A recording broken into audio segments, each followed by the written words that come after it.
We're a district of approximately 6,300 students, and we have 1,100 students who are second language students. However, under the LEP, or Limited English Proficiency umbrella, we currently are servicing about 700.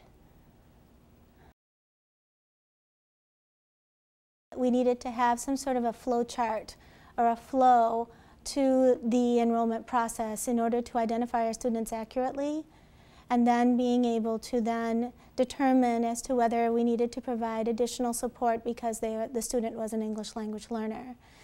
If anything, what it does is it defines specifically who is responsible for what at the moment of the event. So our secretaries actually will walk the families through the enrollment process. We have documents translated in the predominant languages that are currently present. So, for example, our largest population is Japanese. So we have a document that is translated assistance for the enrollment application forms that is in their first language. It is not the actual application because we have over 70 languages represented within our district. So what we try to do is give them an assistance or an aid in as they're trying to complete their application with clarity and explanation as to what it is that the students, what it is that the parents have to complete and how they need to answer that question in accuracy. We have family liaisons that are currently supported with the use of Title III funds. Those community liaisons, oftentimes, if the family is unsure about the process after they have been referred to the forms that are on our website, the families will oftentimes contact our community liaisons for additional assistance, and then they provide that personal clarity. There are times when the families will actually ask the community liaisons to be present when they are submitting their forms, so they are also a part of that entire enrollment process. When a family comes to register here in our school district and they have to provide multiple pieces of documentation so in order for them to be able to enroll, one of the things that we have them complete in their registration process is their application form. Within that application form there is a home language survey in which we ask the 2 federal government questions, and the secretaries, whether they be here at central office during the summer months or at each one of the buildings, will ensure that the parents complete the 2 questions asking what language is spoken in the home as well as what language is spoken by the student or the child in the home. Those questions then, as soon as there is a yes response, our secretarial staff will automatically notify the ESL teacher. That ESL teacher then will wait until the student then is officially present within our school district, and within the first 10 days of the student's presence in our school, then those teachers will run an English language proficiency screener. I think that once we have the screener in place and we have obtained some sort of a proficiency score on the student's English proficiency, we then make determinations in terms of programming. So this is prior to the student actually, they've already been in the classroom because we do not do the screener until the student has been definitively present within our school district.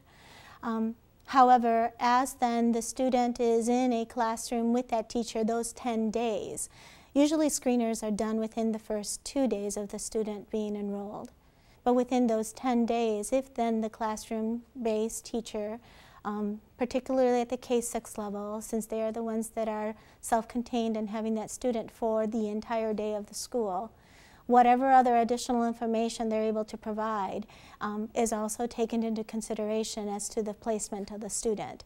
The screener score automatically starts into play for then the identification within our federal government and all of that process, so that falls on my shoulders.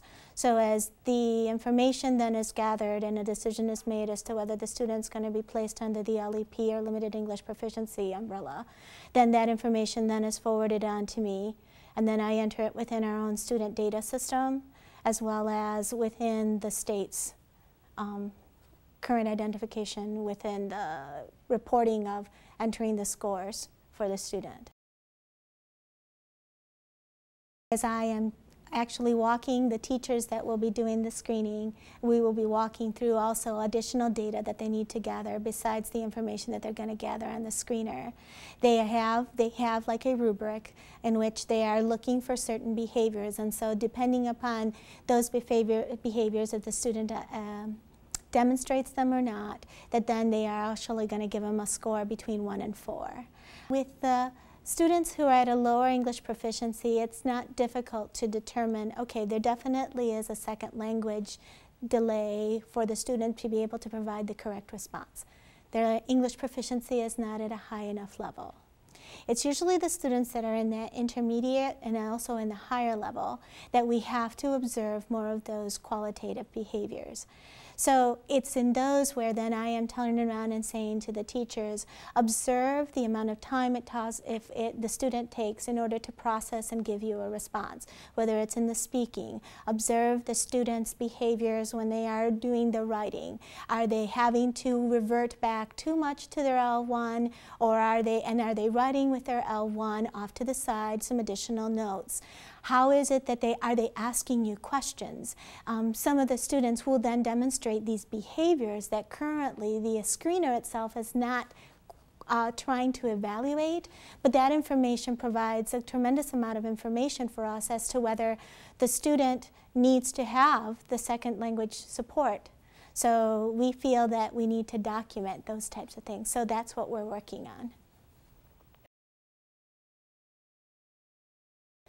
You know, I think it is only a moment in time. It is not the student's entire life. Nor in any way, shape, or form is it truly measuring the student's entire language capacity. I cannot see the student in other environments as they are addressing and perceiving language. So it is limited in that.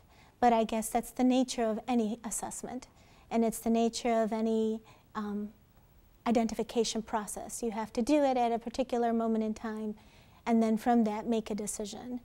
Do we, at some situations, feel like we made an incorrect decision?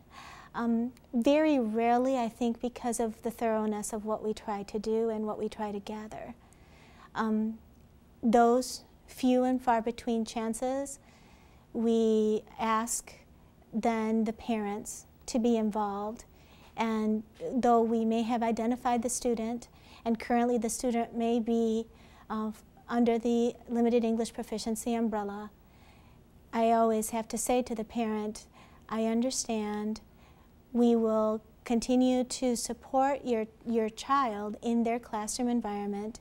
You have the option to waiver out of ESL support, just so that we give them, because the parents then basically feel like the decision has been made because they made an error.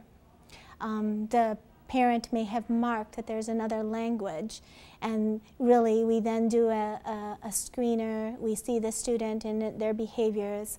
We identify the student as Limited English Proficient. However, the other language is this casual use of, for example, something like Hebrew, which is something based on the student is learning Hebrew because of religion. And it's not really spoken in the home at all. But the student demonstrated a lower proficiency, and so it identified that student. At that time, we always then ask the parent to then waive ESL support. If they would like the ESL support, we go ahead and explain to them what the ESL support will look like for their child. But when then they waive the services, it does not necessarily mean that the child is not going to be then tested in the state assessment that we have to administer every spring. So then at that time, it's a personal phone call that comes from me, in which I contact the parent and I say, okay, once again this year, your child will need to take the full battery for the spring assessment. Please encourage your child to do their very best. We ask you that you have your child consider that there are these 4 sections, so that they need to speak during the speaking. They need to go ahead and complete the reading assignment to their best of their capacity. In many instances, then what happens is it's only a misidentification for 12 months. So the student may have been screened. By the time that then we are able to do the spring official assessment for that student, and then the student scores at the advanced proficient level. And then we also have record of the student demonstrating proficiency, whether it be on the state assessment or at the K2 level, some of our own internal rigorous standardized assessments. And the student is demonstrating performance in those at or above grade level expectation, as well as then the teacher and ESL teachers, all of their input. We then are able to have that student become a former limited English proficient student, and then the parents are very happy.